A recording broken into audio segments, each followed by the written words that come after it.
Welcome to Stargate SG1 for the first time, still not a Star Trek podcast. My name is Jeff Aiken, and I'm watching Stargate SG1 for the first time. And I'm Brent Allen, and I'm watching Stargate SG1 for the 47th time. But for the first time, I'm looking for what Stargate is trying to teach us. You know, those good sci-fi messages. Messages that hold up a mirror to society, give us hope that things can be better in the future, or just teach us how to be better human beings to one another. This week, Brent, we're watching 1969. And in this episode, I'm going to get a little more specific than I did in the prediction. In this episode, Teal'c will get his first real six string. Jack will buy it at the 5 and dime. He'll play it till his fingers bleed. Sam will say it's the summer of 69. How long did you spend writing that? I literally made that up on the fly. You did not. You can look at the notes. The notes right here literally say Teal'c will get his first real six string ... That's all it says. Oh, that's as far as you got with it. Mm-hmm. Okay. That's all how this thing works, man. Yeah. Brent, why don't you tell us about this one, 1969? Well, this is episode 21 of season 2, penultimate episode for season 2, 1969. Original air date, February 3rd, 1998. I did see, though, Jeff, that according to other sources, the original air date was March 5th, 1998 or 99? Whatever it is. For whatever reason, my note says 1993, and I'm not really sure what it should be. It said that for you. It said that last week for you too. So like, yeah, well, that's what happens when you cut and paste. Today's episode is written by show creator Brad Wright. So take that for what it's worth. And with that, Jeff, I'm not going to give you anything else about with that episode. alone. I'm pretty sure my prediction isn't true. So it sucks. Just because it's Brad Wright? Yeah. Why would he write that episode? Because he's awesome. Okay, that's fair. I'll keep hope alive. He's the guy who has produced the show so far. So that's fair. And all its little antics. Anyway, with that, it is time for us to go watch this episode, Jeff. If you guys out there are joining us for the very first time, welcome.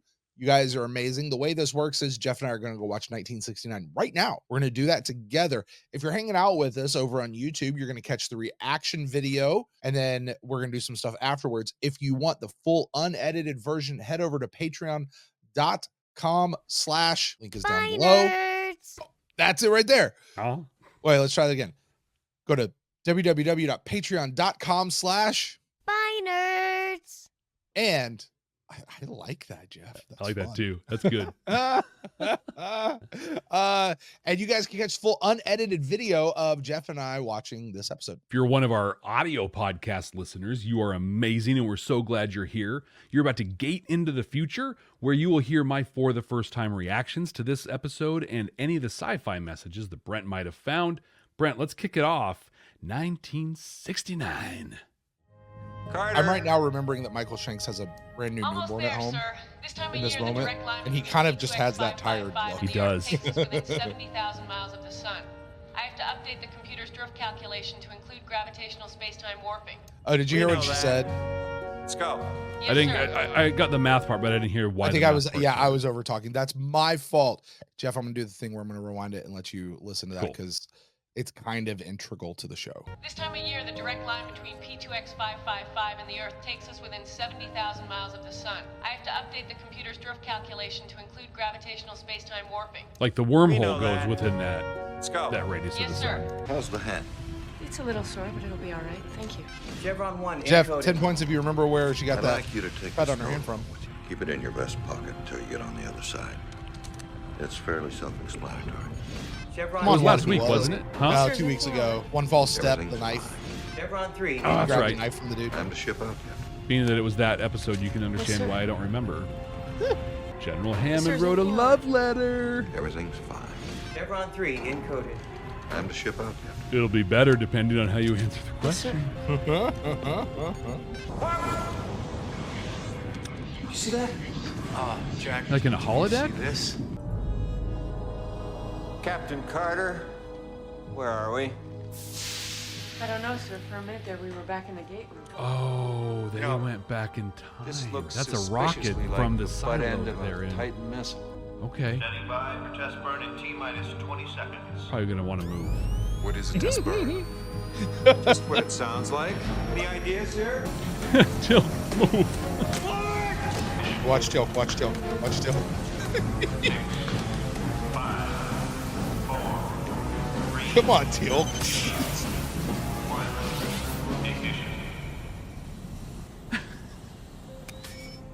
I used my Zekun remote control. He just zatted the thing. Took his sweet bippy time. I will wait until the one. How'd you know that dramatic would work? impact. I did not. I did not. Hands on your head. Get on your knees. So you said you think they're back in time? Yep.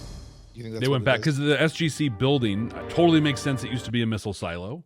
Yeah. So that room, so I think they went Yeah. back to a time when it was still a missile silo. So when I first told you that it was a missile silo back in Children of the Gods, we got so many comments and Oh, so there was a many spoiler? notes from people. No, just saying it's not a missile silo.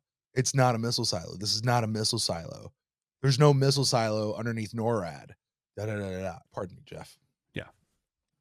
Suck it. If you're looking for proof that there's a missile silo, there it sits. I'm fairly certain that we've traveled back in time, roughly about 30 years. Little bump in the calculations, Captain.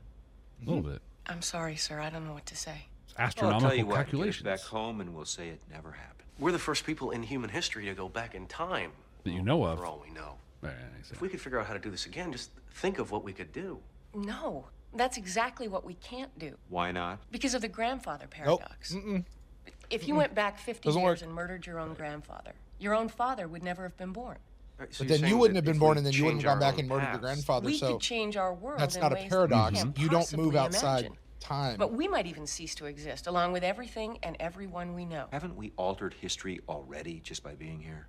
Maybe We you were have to supposed to be concentrate here. on damage control. That's your paradox. At the very least, destroy our advanced weapons and technology. It is at this point that I'd like to welcome all of our new viewers here to Stargate SG1. It's time for Brent's lesson on time travel. Yep. If time travel is possible, and it might be, that's fine. Paradoxes will not exist because you cannot change time. And I don't mean you can't like you don't have permission to. I mean you can't, meaning you physically can't do it. If it happens in time, it always happened in time. Therefore, if you go back in time, then you are always back in time and you are always a part of history. Time is closed when it comes to that sort of stuff, which is actually why I think time travel is possible. Yeah.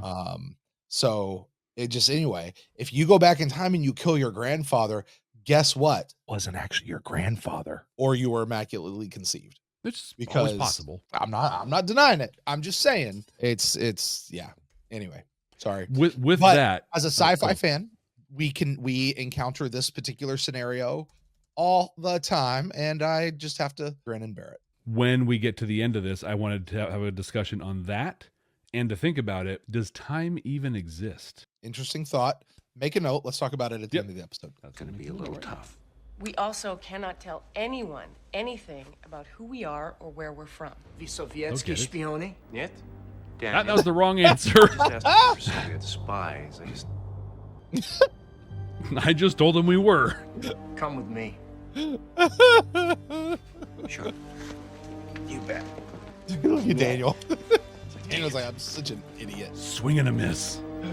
That dude does not smoke cigarettes in real life.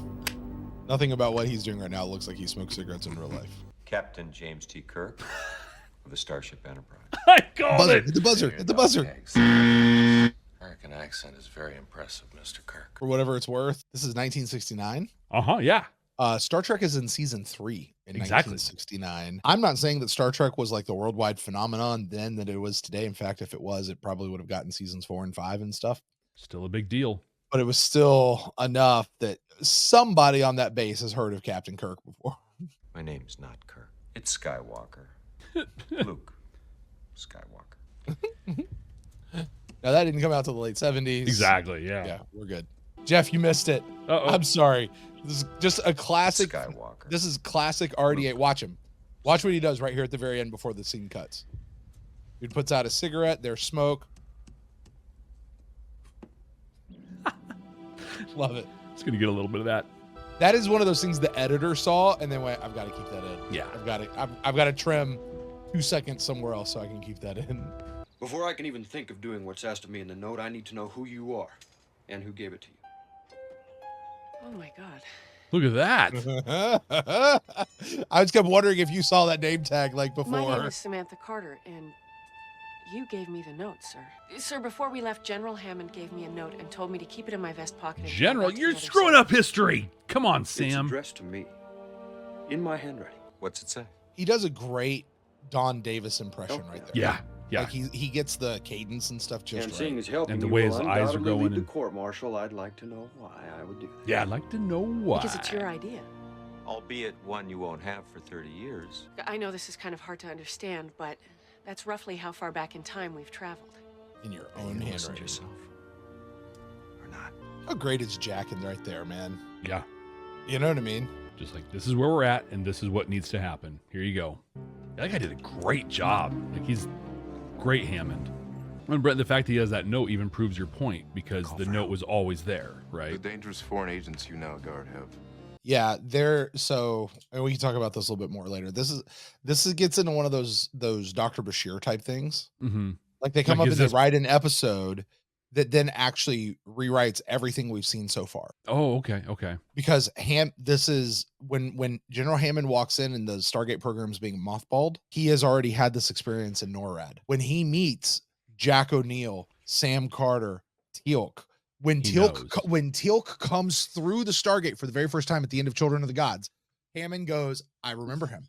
Mm-hmm. It rewrites everything we've known so far about Hammond. Hasn't changed it. It just rewrites it. And to the point of what you just so accurately pointed out, this is a part of the history. Just how it happened. Because otherwise the Hammond in the future wouldn't have known. Mhm. So Sam's whole thing here, and it's the sci-fi trope. It's the sci-fi rule. Doesn't apply. It's not actually good physics. Yeah, physically impossible.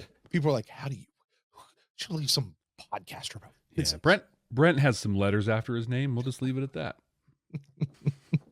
And also, to be fair, not all physicists agree on That's rules fair. of the potential rules of time travel should it ever actually occur. Anyway, Got any cash? Yeah, I might have some. That's good. I'll pay you back. With interest. Now we know how the episode's going to end. One more thing. You have to keep everything you've seen and everything we've told you a secret, and I mean for the rest of your life. General Hammond. I like the sound of that. But I do want you to know that what I'm about to do keeps you from getting court-martialed.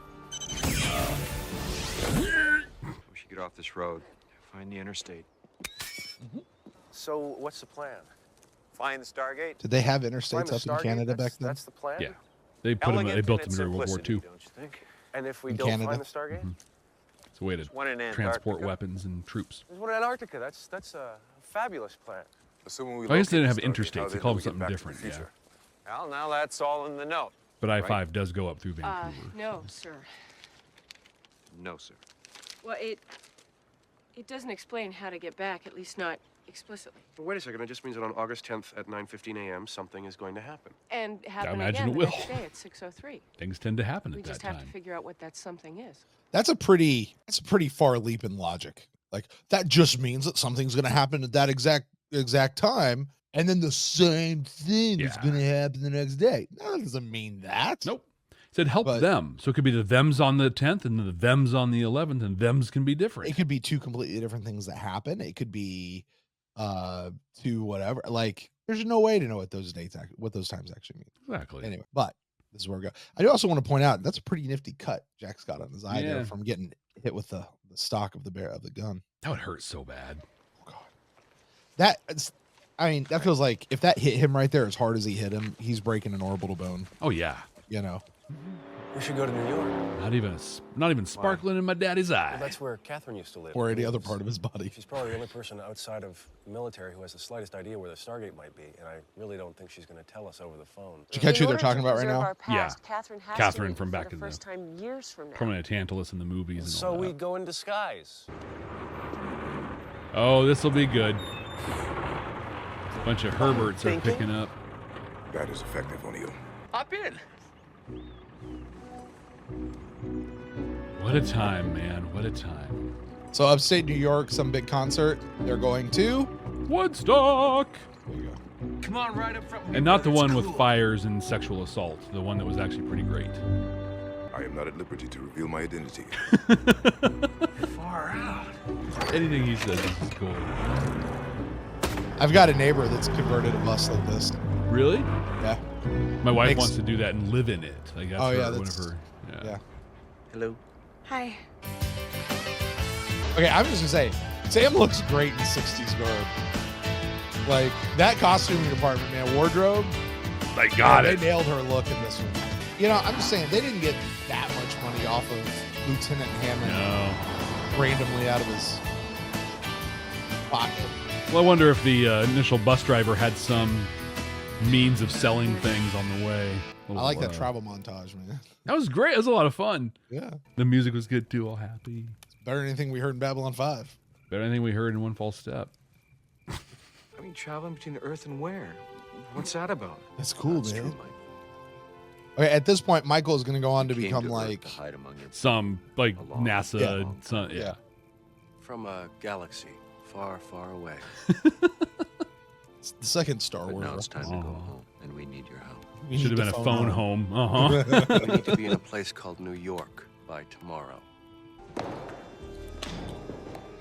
All right, we got one shot. The door happens to be unlocked, even in 1969. You can trust people back It's not astronomy one of your hobbies on here?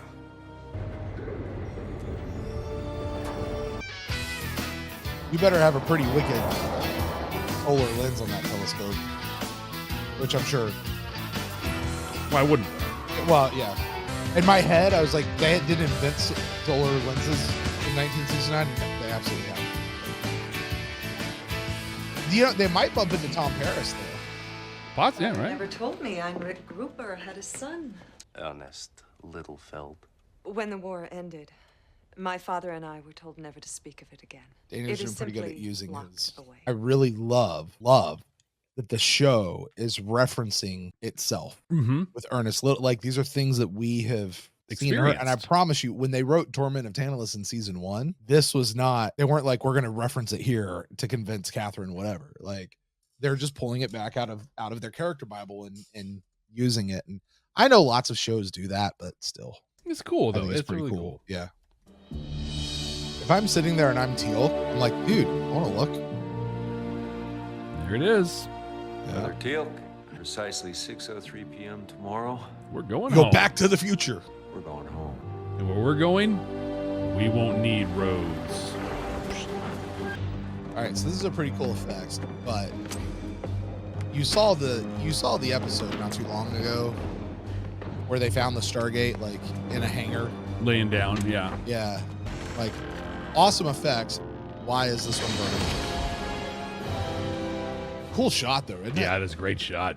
I'm just saying from a storage standpoint, from whatever. Why does it have the hinge doors on each side? And the pieces fall down to a nice ramp that leads right in. Well, General Hammond must have chosen flares on the opposite side of the sun this time. So the sun's rotational differential will send us forward instead of back. Right? Yeah, We General just have to Hammond trust must have General chosen Hammond. that. I mean, the point is we are 15 minutes away from the only chance we are going to get at this, and we still haven't found a power source to free. How much power? Uh-oh. We have got to go. Oh, that's close. So think about in the original plan of episodes, this was the next to last episode. Of overall. Oh yeah, right, because this was the end of the. Yeah. Now they had seasons 3 and 4 approved before season 1 was ever over, but still. In the vest pocket of one, I found a note with my name on it. Needless to say, I followed its instructions. You couldn't have known when to give it to me. No, not until I saw the cut on your hand. Remember when I took your cuffs off? There you go. Oh yeah. Then you've been waiting for this to happen. Ever since we met. I almost didn't let you go. But if you didn't, you would have changed your own history. No, he wouldn't It's have. going to be a long debriefing, people. Oh, by the way, Colonel, with interest, you owe me $539.50. Honestly, over 30 years, that seems like a 0.1%. Yeah, Or did he like take what- $2 from him? right. Like, what is the what is the interest rate there? Like, Right. And does it adjust for inflation or anything? Like, what's? Are you typing, Jeff? Are you good? I'm good. Okay. Awesome. Hey, welcome to the behind the scenes there, Patreon. Right. Make sure everything's smooth and all that. Right, stuff. right. All right. Well, welcome back to all of our audio listeners. You have just gated into the future. Jeff and I have now watched 1969. We just finished watching it like 30 seconds ago. Jeff, take us through it. What was your experience visiting the summer of 69? It was the summer of 69. They were heading to Woodstock and everything. Yeah, dude. Dodging the draft and the stuff you do in the 60s. Breaking into observatories. I mean, who do in the 60s? Who didn't do that stuff? Really? Right. Not me. I wasn't alive yet, so yeah. I want to start with I have a big gripe in this episode, and I want to start with that. Shut up. I do. No. And it's not even just this episode is flawless. There is Sacrosanct. nothing wrong with it. Shut your mouth right now. Maybe it's not this episode that my gripe is with. No, go ahead. What? A thing that happened in this episode and has happened in other episodes related to Sam. She's kind of a hypocrite. So like in this episode, dude, she is banging a drum. Yeah. On a soapbox, riding a horse, a really high horse. Well, you can't talk about this, and you can't do this, and there's rules to time travel, and I know everything about time travel, and you can't, and hey, don't say that. They end up in the future with Cassandra, which was super cool, and the first thing out of her mouth, we have so much to ask you and learn about. What were you doing this whole episode but telling your team you can't do that thing? Yeah. And she's done similar stuff in so many other episodes. Yeah. It's very frustrating. Well, you know what it is? It is the difference, and I'm glad that this show actually explores it. It explored it both in season 1. Very few other shows have ever really explored it. There's whenever we meet a civilization that's not as advanced as us, we know we cannot give you our technology because you could use it in the wrong way. You're not ready for it yet. You can't handle it yet. But yet, as soon as we meet a civilization that has higher technology than we do, we get all pissy about the fact that they can't share their technology, even though it would save our lives or change something for us now or whatever. Like I can think of like 4 Voyager episodes that are that exactly, where Janeway's like, you know what, go across, we're stealing it. Yeah. Yeah. But that's not a gripe on this episode. Brent, this episode is pretty darn close to perfect. This was Isn't it fun? It's a fun episode. After one small step or one false step or whatever it is. Yeah. And then even last week with Show and Tell, like Show and Tell is an episode I like. I watch it every time I go through the run through, but 1969 is an episode I just look forward to every time I'm watching. Like 1969 is a comfort episode to me. I'll throw it. I think I watched it last week just because like I was trying to go to bed or something. Just 1969. I just watch it. It's just a fun episode, man. It's an episode that builds on other episodes, not just story wise, but like the stuff that happens in it is hilarious and witty because we know these characters now. You know, we understand who they are, their relationships, their backgrounds. Like there was story stuff that was cool where like they called back to Torment of Tantalus a couple of times, and a few other episodes, just little pieces that was really awesome, but little things. Like there was this, one of my favorite exchanges was when they first end up in 69 and they're in the missile silo in Cheyenne Mountain.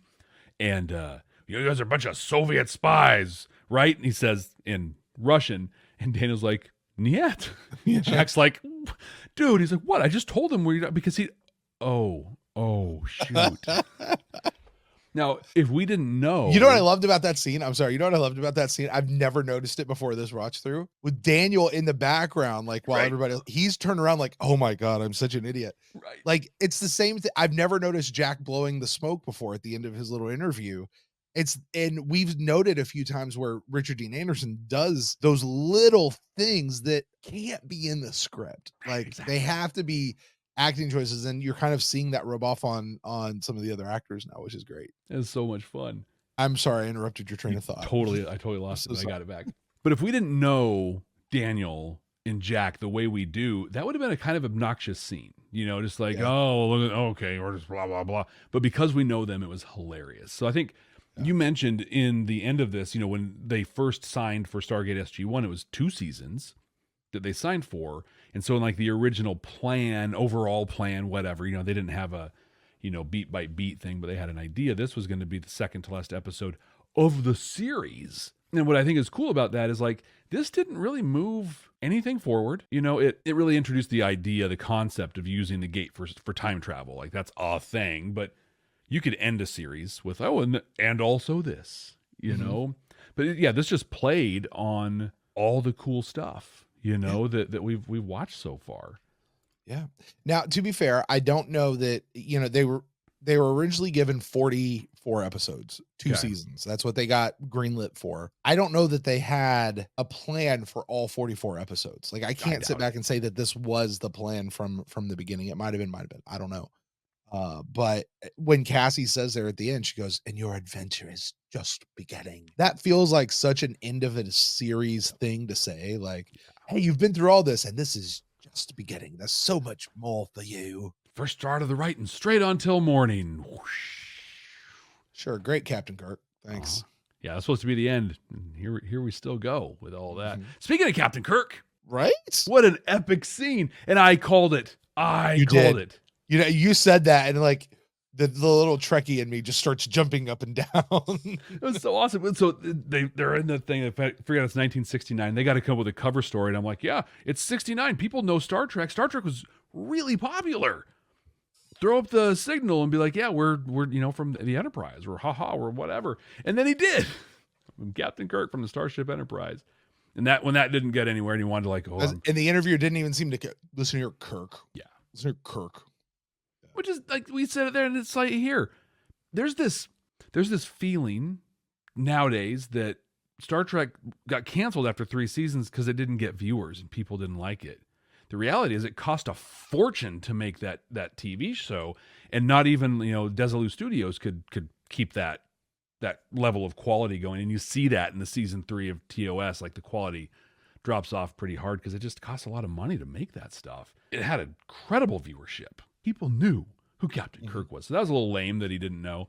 But then he's like, oh shoot, maybe he knows who he is. So I'm Luke Skywalker. It's dumb, but it's just a lot of fun. But it's so in character for O'Neill though. Yeah. Totally on brand. Yeah. Tilk, there's some missed opportunities with Tilk in this one. We talked about he gets all hippied up, and perfect opportunity for him to drop an Indeed showed up. He didn't do that, so we'll give him missed opportunity 1 there. But the big missed opportunity is he shouldn't have said Indeed. Should have said groovy. Groovy. Yeah. But then Daniel got that line. Yeah. And it's just like, I mean, it and he worked. threw it away. Like, I'm sorry. No, it worked, but Daniel threw it away. It should have, yeah. You put that in Tilk's mouth, and that's the high point of the episode right there. That would have been so good. He had like this big, like kind of fro wig thing going on. Just, I mean, this was, in a lot of ways, this episode was dumb. Like they used like this stock 60s music for the montages, and they have like the Indiana Jones map with the red line going. It's kind of dumb, but they did it in such a way that it's awesome and a blast. And like, I was about to punch you, just so you know. That's fair. That's fair. But this was just, I think for this one, this was really just a celebration of Stargate. Yeah.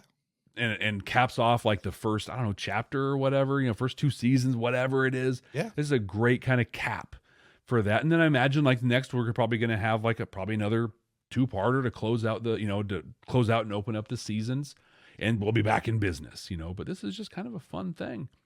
My outstanding question that I don't want you to answer, but we'll see, but I have in my head is time travel now going to be a thing that crops up from time to time? Because they seem to have it dialed in pretty well at this point. So even if they don't really know the rules of time travel. So great segue. We talked a little bit about the rules and mechanics of time travel during the episode, but I want to dive in to that a little bit. So for our audio listeners who missed that conversation, they can catch it on YouTube or on Patreon if they want to. That's patreon.com/Bye Nerds. We got to remember to actually update this. I love URL.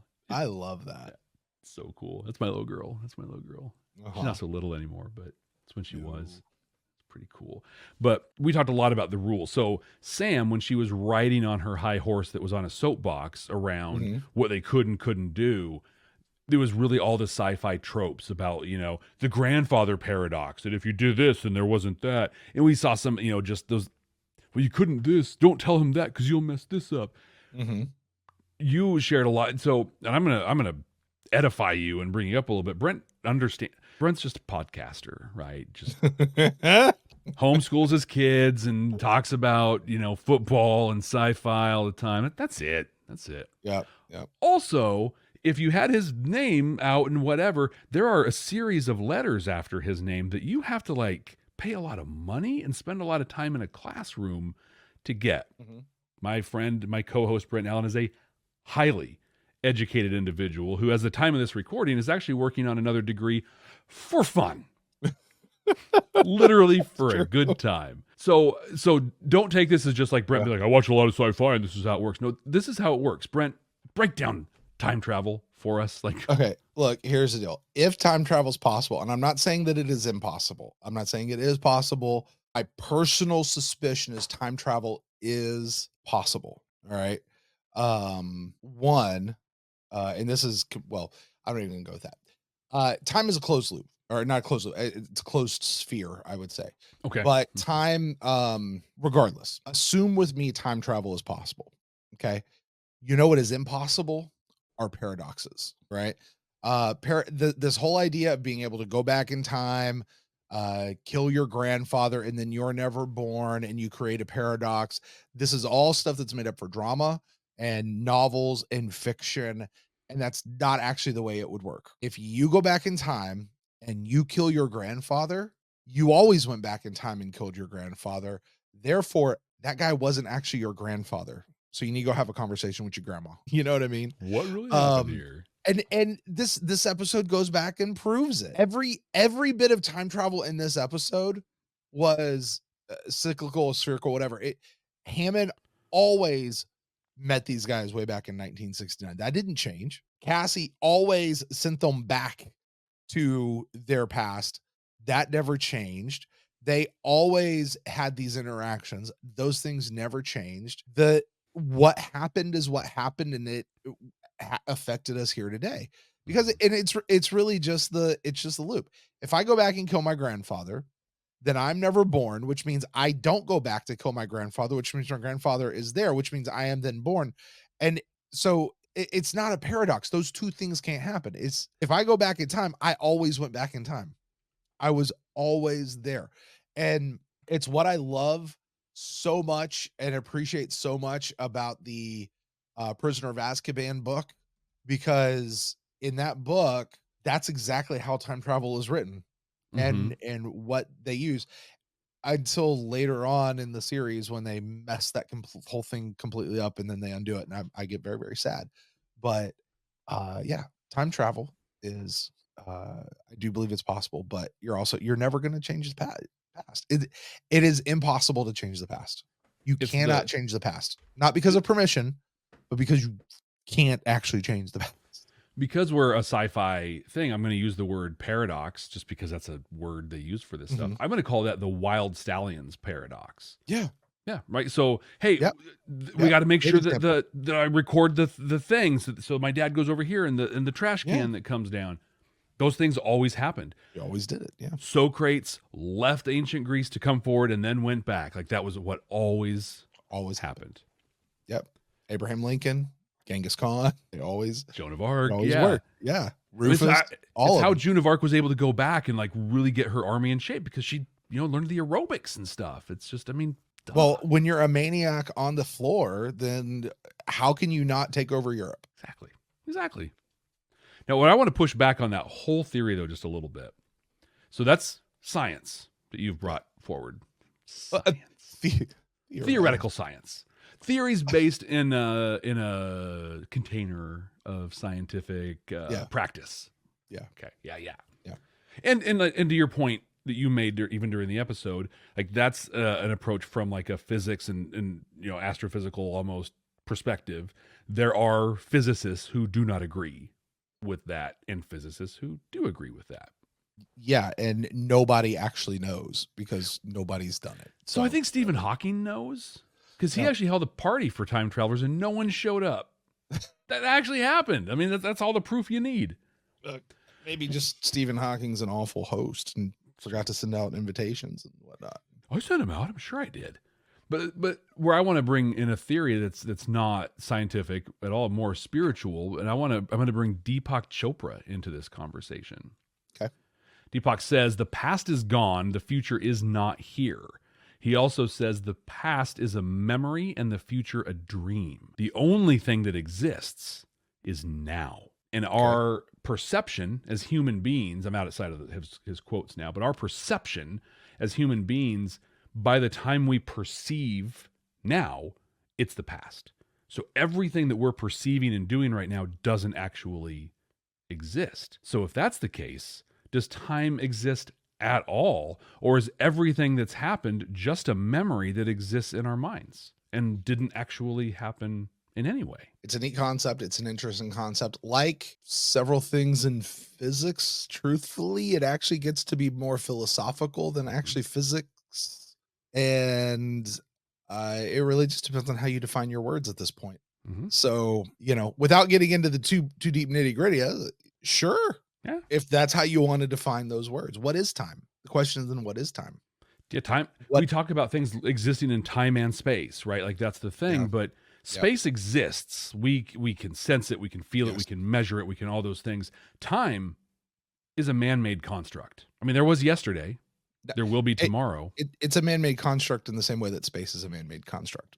Because you think about space, you can only think about space with it being finite. Correct. Yeah. You cannot comprehend space. You only understand space in terms of being finite.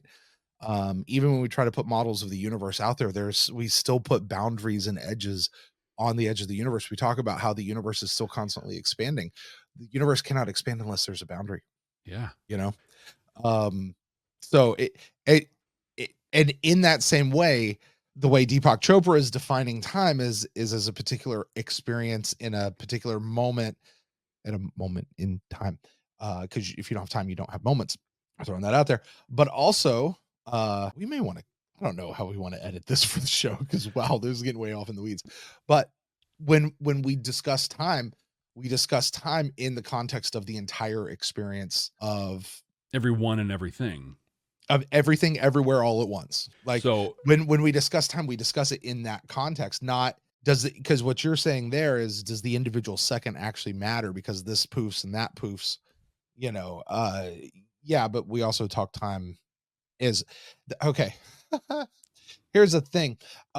Because I believe time is spherical. I mentioned that phrase, spherical, which the thing about a sphere is you have a center point of a sphere, and we can discuss what we think the center point of the sphere is, but from the center point of a sphere, all points are equidistant.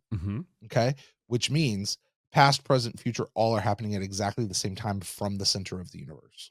I like that. Which is why if you can get into the center of that sphere, you can go to any other point in time equidistant, and it all is happening at the exact same time. And that lines up with Deepak Chopra's thing of the only thing that exists is now, because now in the center of the sphere encompasses the past, the present, and the future.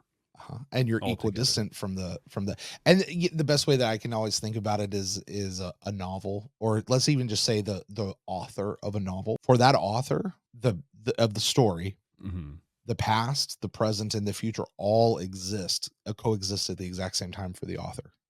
They're just laying it out in a way that happens to have an order to it. And they can dive into the past, they can dive into the middle, they dive in at whatever point they choose to dive into it is equidistant for them. So anyway, metaphors all break down at some point. So I don't want to go too far off into that, but I don't know that you and I have ever gotten this deep into this conversation before, which might be why we're going on about it. But I'm going to go a layer deeper, just real quick, just to introduce. Okay. But because when you were talking about welcome Patreon to Brent and Jeff just hanging out. Pretty much. This is how Brent and Jeff go, just hanging out. Go ahead, Jeff. We are nerds, so that is a thing we do. But I'm trying my best not to pontificate, because there is no real definitive answer out there that is currently testable with any methods that we have. So it's just really a matter of lots of equations on boards, thinking about it and trying to figure out how it works and what makes the most sense. Yeah. And like you said, it ends up hitting philosophy. It's untestable hypotheses is honest, which makes it actually not really a hypothesis, but whatever. True. Go ahead. I'm reminded. So you're talking about how we have to define space with limits, right? It has to be finite in those pieces.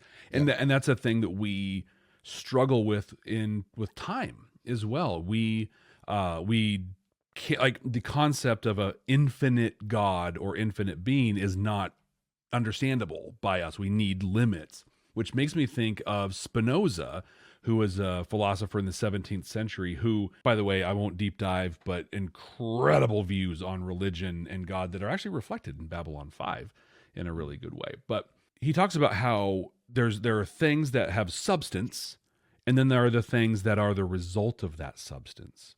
And substance is a thing that you can describe without referencing anything else. So like if you couldn't reference anything, how would you describe what an iPhone is? You can't. I use that to talk to other people. What is talking?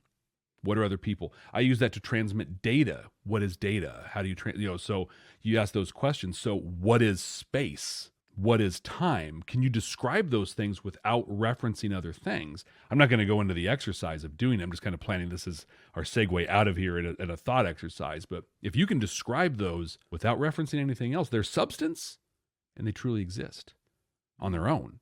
But if you have to reference something else, space is the amount of whatever between this point and this, between these points. You have this stuff. It's finite. There's boundaries you have to reference. Yeah. And what are those? Here's the weird thing. I said a minute. In order to conceive space, you have to conceive it with boundaries. Mm-hmm. The edges of space, the very idea of the edge of space, an expanding space, means that it's contained. Mm-hmm. You also automatically think of what is outside the container. Yeah, like what's it expanding in? You think of that. Is it expanding in the sphere that is time? Like we could. Yeah. It's a wild thing all the way around. I will tell you this. You mentioned God and spiritual stuff and things like that. And again, this is a suspicion. Okay. This is if I can ever get the funding and the ability to go in and actually do testing, mm-hmm. And really dig this out. Somebody in your house. It almost sounds somebody like in your house. But I think it's somebody outside. Do you need to go take care of something, Jeff? Maybe. I mean, I don't need to real quick. I'm just gonna go check. Go ahead. All right, it was just the neighbors. It's okay. Okay. So it was sounding weird in my headphones. So I'm sorry. I totally interrupted you with thinking I was about to get killed. So here's the deal. This is stuff we would discuss in Club 65 normally. Right now. Absolutely. Yeah. I'm just doing it right in the middle of the show. All right, here we go. And if you don't know what Club 65 is, then sorry, you should find out what Club 65 is, and I can't tell you. I'm not allowed. Because that's the first rule of Club 65. There are rules. Yeah. Yes. Not many, but that is one of them. Here's the deal. Marvel, the MCU right now is exploring this idea of the multiverse. Mm-hmm. Right? Physics tells us the multiverse is possible. Multiverse probably exists out there. I have a suspicion. I have a curiosity, a thing. What if what the multiverse actually is are what we would call the mystical spiritual realm today? Like, so God and angels and demons and these things are actually beings that exist in another universe. Here's what I don't think the multiverse is. I don't think the multiverse is every choice you make can have it, an infinite amount of choices, and then each one of those, and then it spider webs out, and each one of those. It's not Schrodinger's, multiverse. No. I mean, there's not a million universes out there hanging on whether or not I chose to wear socks today or not. It's not that, but I do think it is possible that the multiverse, and we do see places where the various verses out there in the multiverse can cross over and interact with each other. And when we think about what dark matter is and where dark matter comes, people don't know what dark matter, like that's a big field of study right now, is dark matter. And how do we, there are forces of gravity out there in the universe right now that we can't account for. Yeah, no reason it exists. Zero accounting for it. Why not? Multiverse stuff that actually impacts our own universe right now, and we impact theirs. And what does that look like? And potentially even like alien encounters and stuff really are more multiversal encounters, crossing things. Mm-hmm. Yeah. So anyway, again, is there any real substance to that? No, it's neat to think about. But it's neat to think about. Yeah. Speaking, it's possible. Physics says it's possible. Exactly. And that makes it worth exploring and thinking about. We've just created for ourselves a tremendous editing nightmare for both sides. Yes. With that, Brent, will you share any sci-fi messages? Frankly, no, here's the editing to that. Snip.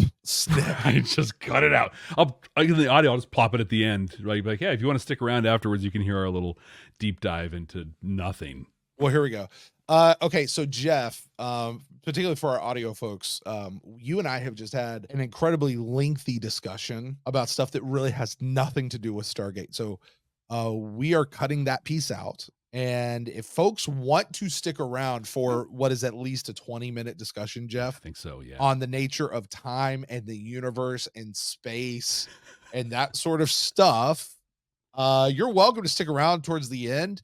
Fair warning, it all comes with the asterisk of, yeah, we don't know. We don't know anything. Like musings of a couple of knuckleheads on a podcast. Like, and to be clear, sober knuckleheads. Like, I don't want to be true. like, what were they doing? Yeah. No, we're just Yeah. this is what we're doing. Yes, but it is family friendly. Listen, though, It is. it is a family friendly. So if you guys want to check that out at the end of the episode, but Jeff, we do need to get back into talking about Stargate. We do. Let me bring us in. Go. I thought that's what I just did. Go ahead. Well, yeah, you did, didn't you? Because we're going to explain that.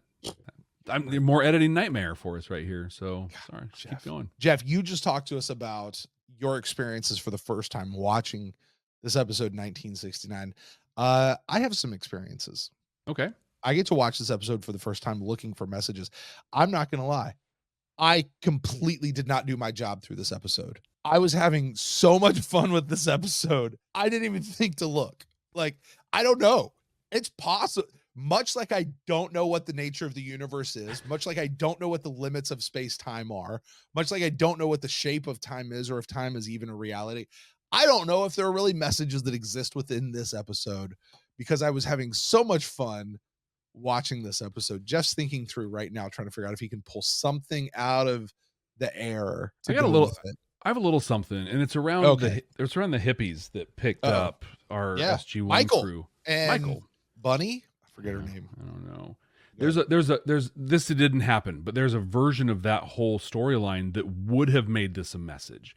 So what happened was Tilk literally just stood out in the middle of the street, put his arms out, and stopped this painted up bus with two people heading to Woodstock, and immediately they were like, "Come on in, let's go." They were super welcoming, and like there was no drama, there was no nothing. They went shopping, they did had a whole fun 60s montage. They were supportive all the way, even when they found out they were what they believed were aliens. They were still like, we have to help these people. We have to do that. That's pretty awesome. That's cool. It didn't pay off. And in fact, it blew up in Michael's face because we find out later Michael was drafted and they want to go back to the planet with them so he doesn't have to go kill people. He's like, I don't want to kill people. Yeah. And they're like, too bad. Sorry, you can't come with us. And I mentioned during the watch that it would be cool if when the episode ends, he's good and we're 30 years in the future and like Daniel or Jack or Sam or somebody's like, hey, thanks, we're hooking you up with this, whatever. I think there would have been a message if we had the bow at the end of it. Without that, it's like, hey, it's cool to be cool to people. Also, it can cost you, I guess, which is a zero chevron message, but it's let me ask you this. Who writes this episode where we do all that? They get home, they look Michael up, and he died in Vietnam. Yeah, there's that too. That's a JMS. That's a total JMS approach to this one. Right. And also honestly, totally appropriate. Mm-hmm. Yeah. Yeah. But talk about bringing it down. I mean, you have otherwise a great episode that just turns into a downer, and like, you can't do that, man. No, you can't do that. That's a very Babylon 5 thing to do. Mm-hmm. So yeah, I mean, you gave me all that time to think, but I'm not catching that. Hey, listen, I'm actually gonna put this back out there on the viewers. Did you catch a message? I didn't get one. I've got to, that being said, I have to leave this at zero chevrons. Please bear in mind, chevrons have absolutely nothing to do with how much you like an episode. I just said the whole reason why I didn't get it is because I was enjoying the episode so much. All right. So I don't have that, but Jeff, you have to, you get to rank this episode in our 100% completely accurate, definitive season 2 ranking of Stargate SG1. I'm going to go from the top down. I'm going to say our top 10. I'm going to start from 10 and go all the way to 1 because I don't know that this is going to crack Jeff's top 5, but I do believe it'll probably be in his top 10. And so we'll see where it lays. Number 10 is currently At Holiday. That's the Michello episode. Number 9 was Touchstone. Number 8 was In the Line of Duty. That's where we met Jolinar. Serpent's Song. That's where we got Old Apophis. Tok'ra parts 1 and 2. Spirits with Tanane. Thor's Chariot. Secrets, Serpent's Grasp and Serpent's Lair. That was the season 1, season 2 cliffhanger. And then the number 1 episode of the entire season is The Fifth Race. Jeff, you can put this anywhere from 2 to 10, and I'm not going to be mad at you. What you got? this isn't where I'm putting it, but I'll tell you where my initial thought was looking at it is I was going to make this the new number 5, pushing Spirits out of the top, the top 5. And I feel pretty good about that ranking until I look down at the next couple. And it's like, God, those are some great episodes. So ultimately, this is going to do a thing that I'm kind of uncomfortable with, but this is going to flush In the Line of Duty down to number 9, as this is going to be our new number 8 episode. You're fired. That was a good one. You're fired. You're fired. Listen, I love Spirits. Spirits is a great episode. Mm-hmm. There is no way you can tell me Spirits is 1, 2, 3 spots higher, 4 spots higher than 1969. You cannot tell me that. You know, a better way of saying that is there's no way that Spirits is 1 higher than the Tok'ra parts 1 and 2, or 2 of Serpent's Song. There's no way that Serpent's Song is 1 better than 1969, or Tok'ra is 2 better than 1969.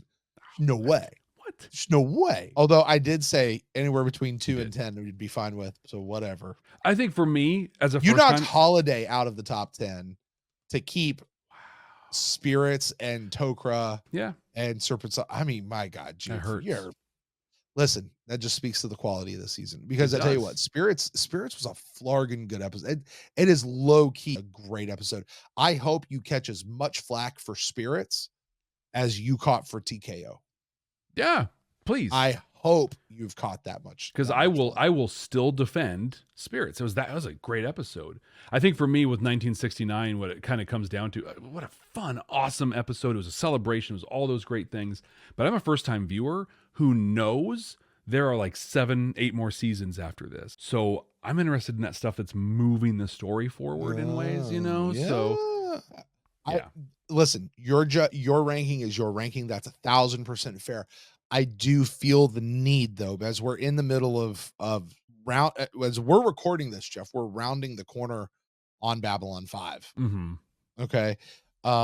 There is no overarching story moving forward in Stargate. It is an episodic show that is fully self-realized and grows. The show grows as the characters grow, or characters grow as the show, whatever. Yeah. There's no plan, there's no story, so to speak, going forward, but well, I think there's a universe, though. There's a universe, right? So that learning is about the Tok'ra, learning about the the technology that's out there, and just the world building that happens. Yep, that is true. I just want to make sure that you're clear. There is no overarching plan of a story going through, but there is definitely progress. You get to the end of this, you could write the Stargate story. Yeah, but it's all retrospective. Yeah. And I even think too, like, we're doing a lot of universe and world building. And I love it. It's amazing. That wasn't planned, right? They're like, hey, here's this idea. Oh, let's do this. And then let's do this. And then tie it together somehow. So I get like, this is just kind of ripping. What if they go back in 1969? Who's back? They could go meet Catherine. Look, and they can reference all this. They can reference the meeting him. They can reference, her dad finding the dig and Ernest Littlefield. We can reference all that just to sort of prove, because it makes sense. Yeah. Because you know what would happen if they went to meet Catherine and they didn't reference Ernest Littlefield? You and I would be sitting right here talking about why didn't they reference Ernest Littlefield? Exactly. That was the whole point of that awesome episode. Yep. So Jeff puts it in at number 2 low. Is the Ocho. Jeff, we didn't get any For Crying Out Louds and Deeds or Daniel deaths in this episode, did we? All right. Well, we will not update those. And with that officially is going to put a button here on 1969. Would you care to sing it one more time, Jeff? No, I really don't. And I don't think anyone wants me to either. I don't either. All right. Well, guys, that's it. Hey, next week, Jeff, you referenced this earlier, and I will confirm we are watching the season 2 finale. It is a 2-parter, a cliffhanger into season 3. We will be doing those together as one episode. So buckle in for next week. Okay. The 2 episodes are called Out of Mind and Into the Fire. So Out of Mind, Into the Fire. It's not a part 1, part 2 per name, but it's one story. It's a to be continued, and we pick up right where we left off. So Jeff, what do you think? Out of Mind and Into the Fire. Into the Fire is a super loaded title, especially for where we are in our Babylon 5 record. It is. Oh, that was such a great episode. That was a great episode. Oh my gosh. So good. Number 1 episode of Babylon 5 for me so far. Out of Mind and Into the Fire. Yeah. I'm not going to break it down episode by episode. The overall piece is we're going to tie back to the Apophis stuff and the Tok'ra and all that. And so this is going to be a conflict between the Goa'uld and the Tok'ra. And I think I've predicted this before, but basically this will start, ramp up. And then the season 3 opener will be basically the wrap up of a conflict between those that'll set things on a new trajectory. So your prediction then is that the season 2 finale will set up the season 3 beginning, and season 3 will wrap up what was set up in season 2. Yes. Okay, got it. You're a good guesser, Jeff. Oh yeah, sure. You're a good guesser. Well, Jeff, that is going to do it for us then today on Stargate SG1. For the first time, still not a Star Trek podcast, despite us getting a James T. Kirk USS Enterprise drop in the middle of this episode. It's great.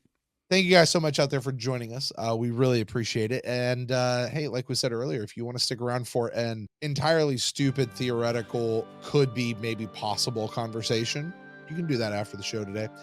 Don't forget, wherever you subscribe to us, leave us a rating, a review. Please share this podcast with somebody that you know who loves Stargate or needs to get into the gate for the very first time. Incredible series, lots of fun. Tilk should have said groovy. Until next time, folks, we will see you Brent. then. Hey. So close. Yes, sir. What's up, Jeff? The other day, that like that whole spy thing, right? Yeah. I mean, you're not a Soviet spy, right? Yeah. Oh, for crying out loud.